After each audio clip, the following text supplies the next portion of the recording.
By the time Silicon Valley had conquered the world of technology, its empire was no longer just about innovation or convenience. It had become the nervous system of modern civilization, the infrastructure through which communication, commerce, and culture flowed.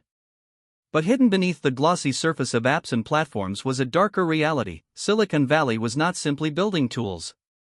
It was building a surveillance architecture, a system of control that fused with intelligence agencies, governments, and corporations to create a world where privacy no longer existed. The dream of freedom that the internet once promised had been replaced by the reality of constant observation.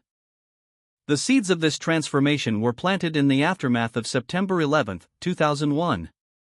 The attacks shocked America, and in the panic that followed, the government expanded its surveillance powers to unprecedented levels. The Patriot Act gave intelligence agencies sweeping authority to monitor communications, track financial transactions, and collect data on citizens and foreigners alike. But the government did not build this system alone. It turned to Silicon Valley.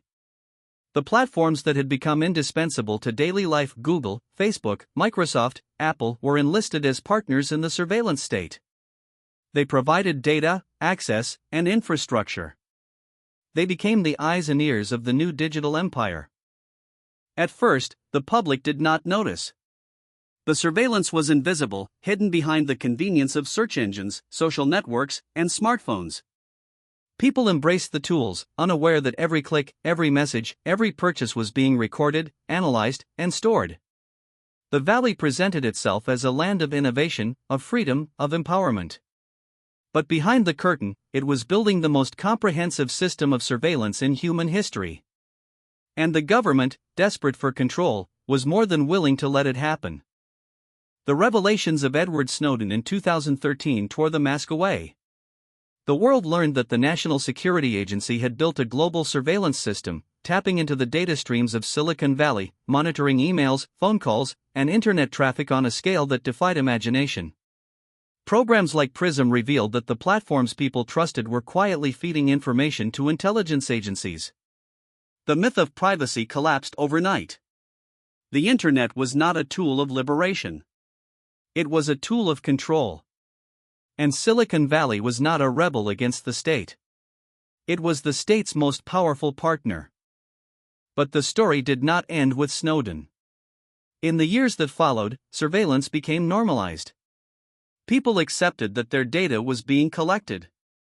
They traded privacy for convenience, autonomy for efficiency, freedom for entertainment. Corporations refined their algorithms, governments expanded their powers, and the surveillance architecture grew stronger. Smartphones became tracking devices. Social media became monitoring systems. Online commerce became a record of behavior. The Valley did not simply observe. It predicted. It manipulated. It controlled. And the public, dazzled by convenience, surrendered willingly. What makes this transformation so extraordinary is the way it blurred the line between public and private power. Intelligence agencies used Silicon Valley's platforms to spy, but the corporations themselves became intelligence agencies, gathering more data than any government in history. Politicians used social media to campaign, but the corporations themselves became political actors, deciding which voices were amplified and which were silenced. Banks used digital platforms to transact, but the corporations themselves became financial institutions, controlling payment networks, digital wallets, and even currencies. The Valley was not separate from the state. It was the state's new frontier, a frontier where sovereignty was shared between governments and corporations, and where the true balance of power was hidden behind algorithms. The consequences were profound. Elections were influenced by targeted ads and algorithmic manipulation. Revolutions were organized on social media, monitored by governments, and exploited by corporations. Financial markets were moved by tweets and posts. Public opinion was shaped not by newspapers or television, but by feeds curated by machines. The Valley did not simply provide tools. It provided reality itself, a reality filtered, manipulated, and controlled by corporations whose motives were profit and power. And the public, dazzled by convenience, surrendered willingly. Part 1 ends here, at the dawn of the surveillance age. Silicon Valley has fused with intelligence agencies, governments, and corporations to create a system of control more pervasive than anything the dynasties of the past could have imagined. Privacy has collapsed. Freedom has been redefined. And in Part 2, the story will reveal how this surveillance architecture expanded globally, shaping geopolitics, international conflicts, and the future of sovereignty itself. When America's surveillance system had already taken root after September 11, it did not stop at national borders. It spread across the globe, becoming a transnational network of observation where Silicon Valley served both as the tool and the center of power. The American tech giants were not merely offering services to international users. They became the infrastructure of the world, and that very fact transformed them into the extended arm of a global surveillance empire. Google was not just a search engine. It was the map of the world, the vast archive of human behavior, habits, and thoughts. Facebook was not just a social network. It was the system that tracked emotions, opinions, and relationships across humanity. Amazon was not just an online marketplace. It was the warehouse of consumption, of needs, of purchasing patterns for every individual. Apple was not just selling phones. It was creating a closed ecosystem where every action was recorded, stored, and analyzed. Microsoft was not just software. It was the backbone of governments, corporations, and militaries worldwide. Together they formed a global surveillance network, where data became the resource and Silicon Valley became the mine. Foreign governments quickly realized this truth. They saw that their national security, their economies, and even their cultural identity depended on platforms they did not control. They saw that elections could be influenced by targeted ads from abroad.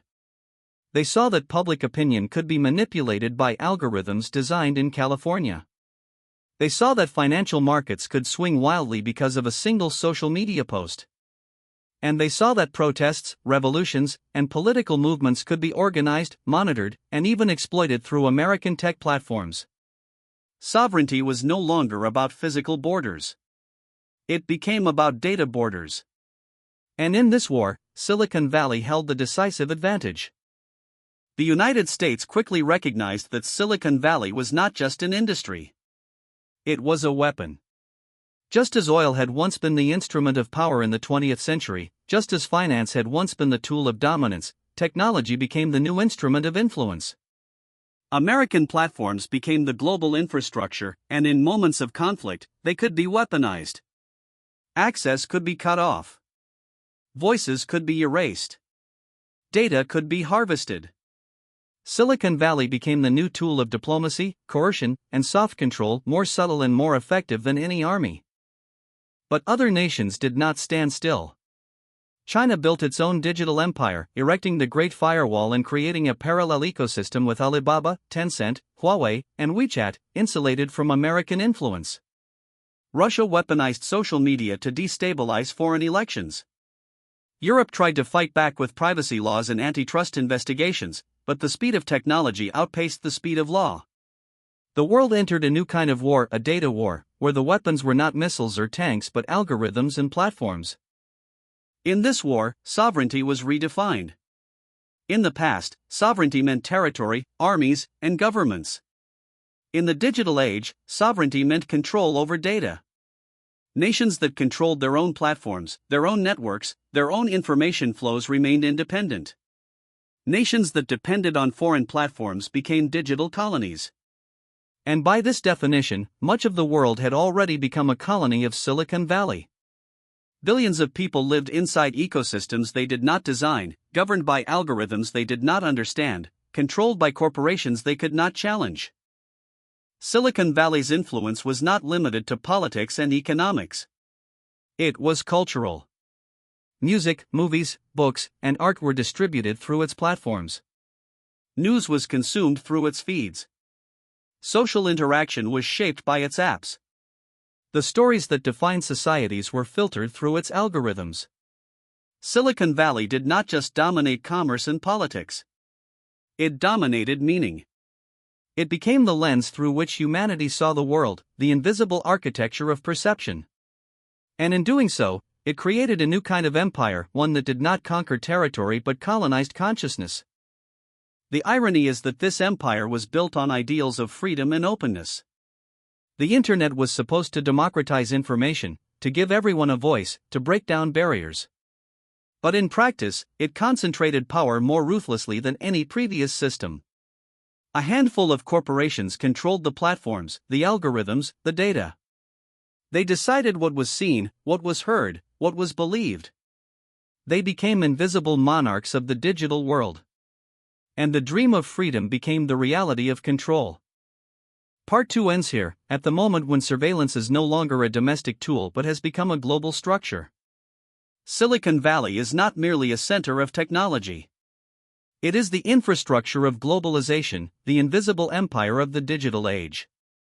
And in Part 3, the story will confront the ultimate consequence, a world where privacy has vanished, where data itself has become a weapon, and where humanity must face the greatest question of our time: are we truly free? By the time the surveillance architecture of Silicon Valley had expanded across the globe, the final consequence became impossible to ignore. Privacy was no longer a right. It was no longer even an expectation. It had become a relic of the past, a memory from an era when human life was not constantly observed, recorded, and analyzed. The new reality was total visibility, a world where every action, every thought, every connection left a digital trace, and those traces were owned not by the individuals who created them but by corporations and governments that used them as weapons. The collapse of privacy did not happen overnight. It happened gradually, invisibly, disguised as convenience. People embraced smartphones, unaware they were carrying tracking devices in their pockets.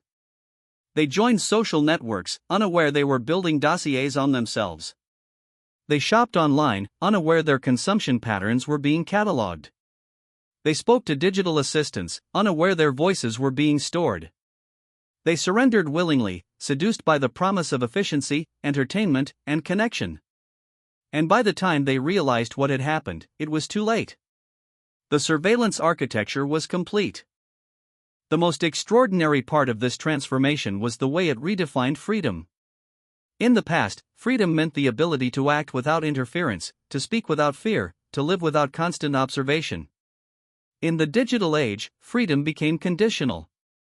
It became the freedom to act within the boundaries set by algorithms, the freedom to speak within the limits defined by platforms, the freedom to live within the surveillance architecture.